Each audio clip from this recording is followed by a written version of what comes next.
लेखसंग्रह चैतन्याचे चांदणे. लेखक डॉक्टर यशवंत पाटणे. वाचक स्वर श्रीमती मीना भालेराव. निर्मिती साहित्य उत्सव परिवार. लेख 49वा. आधुनिक वाल्मिकी. ग. दी. माडगुळकर.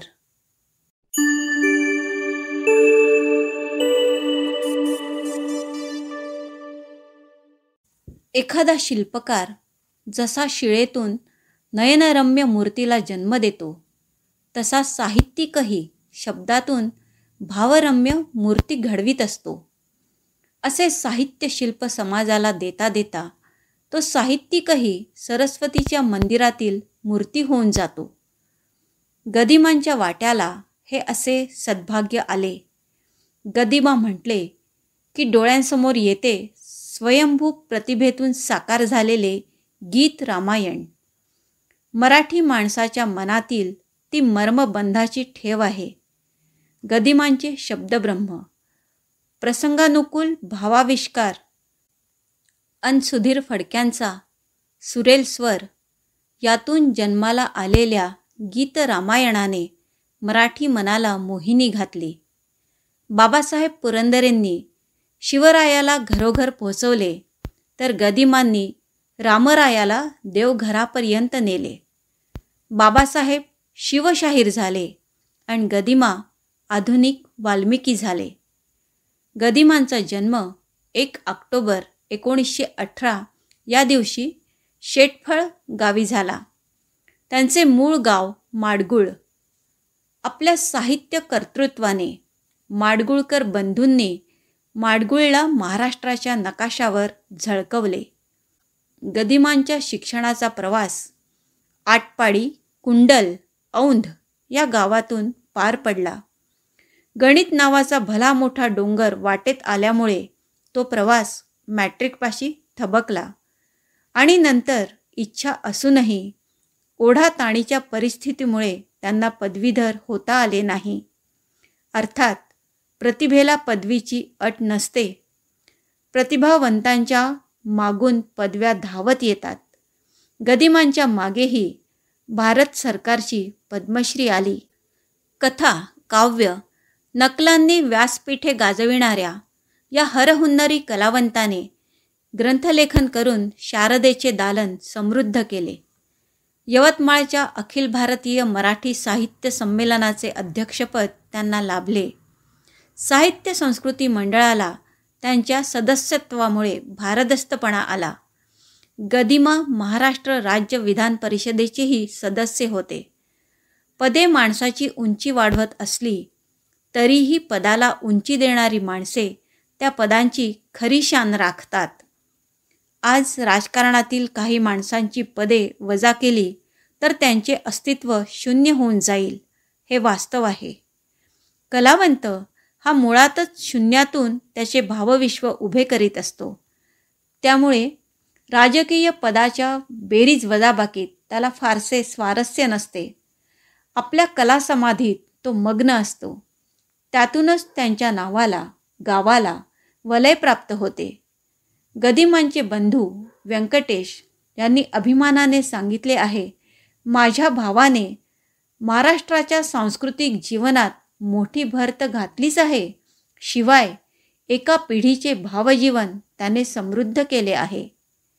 गदिमांचा शिक्षण प्रवास जसा अनेक गावातून झाला, तसा साहित्य प्रवासही कथा, काव्य, चित्रपटांच्या प्रांतातून झाला. ऐन तारुण्यात ते चित्रपट अभिनेते म्हणून चमकले. लेखनिक या नात्याने त्यांना भाऊसाहेब खांडेकरांचा परिसस्पर्श लाभला आणि साहित्यिक या नात्याने यशवंतराव चव्हाणांचा व त्यांचा दोस्ताना जमला.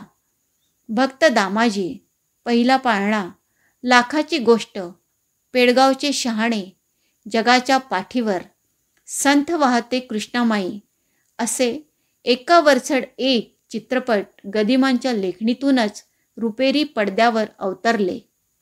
2 आखे 12 हात ही चित्रपट कथा म्हणजे औंधच्या राजाने आपल्या संस्थांच्या मातीत राबविलेल्या मानवतावादी प्रयोगाची कहाणी आहे.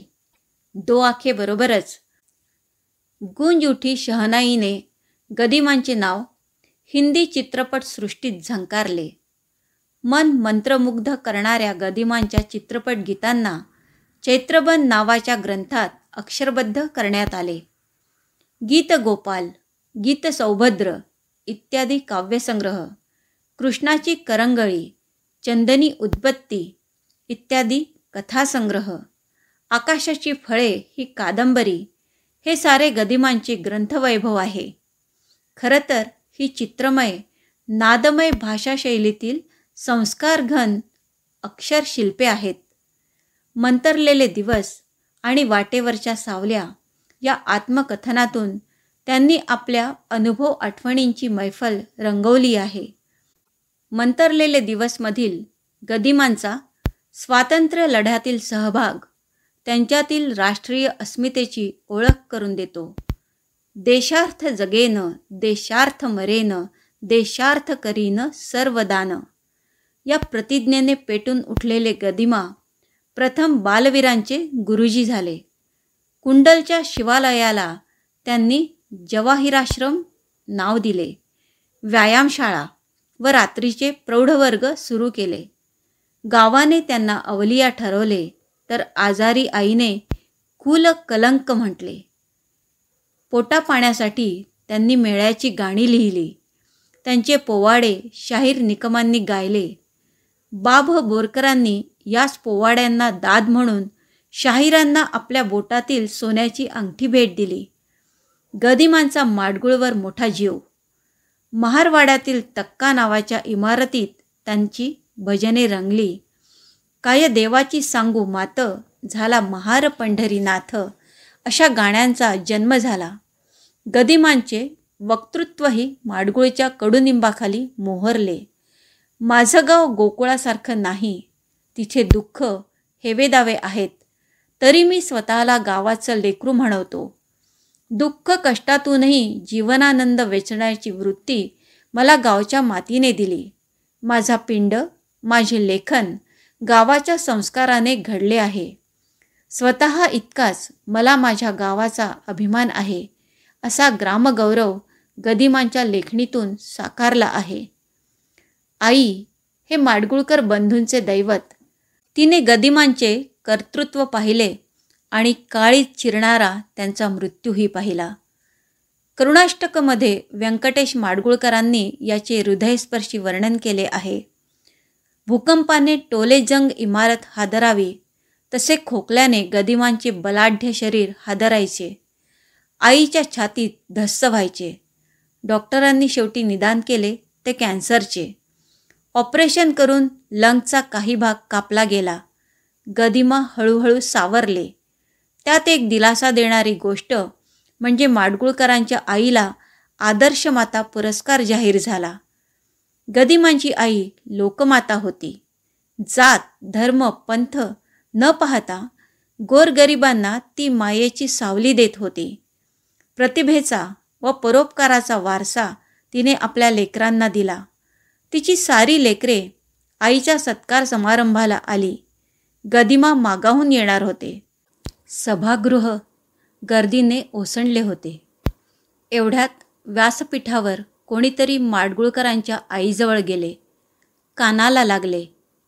व्यंकटेश माडगुळकरांनी तत्काळ आईला सोबत घेऊन घर गाठले. घरात कल्लोळ उसळला होता. कोणीतरी सांगत होते, समारंभाला जायचं म्हणून जाकीट घालून अण्णा तयार झाले होते आणि अचानक काय झालं समजलं नाही. ते तिथेच कोसळले. गदिमांच्या रुंद छातीवर हात फिरवीत आईने हंबरडा फोडला. रामकथा लिहिणाऱ्या या आधुनिक वाल्मिकीने जगाला रामराम ठोकला होता. तो दिवस होता 14 डिसेंबर 1977चा. सारा महाराष्ट्र गहिवरला. अनेकांना हुंदका फुटला. सांत्वन करायला शब्द नव्हते. गीत रामायणातील शब्दसुरांनीच लोकमानसाची समजूत घातली. दोन ओंडक्यांची होते सागरात भेट, एक लाट तोडी दोघा पुन्हा नाही गाठ. दैवजात दुःखे भरता दोष ना कुणाचा, पराधीन आहे जगती पुत्र मानवाचा. आता आपण ऐकत होतात लेखसंग्रह चैतन्याचे चांदणे. लेखक डॉक्टर यशवंत पाटणे. वाचक स्वर श्रीमती मीना भालेराव. ही साहित्य उत्सव परिवाराची 2023 ची प्रस्तुती आहे.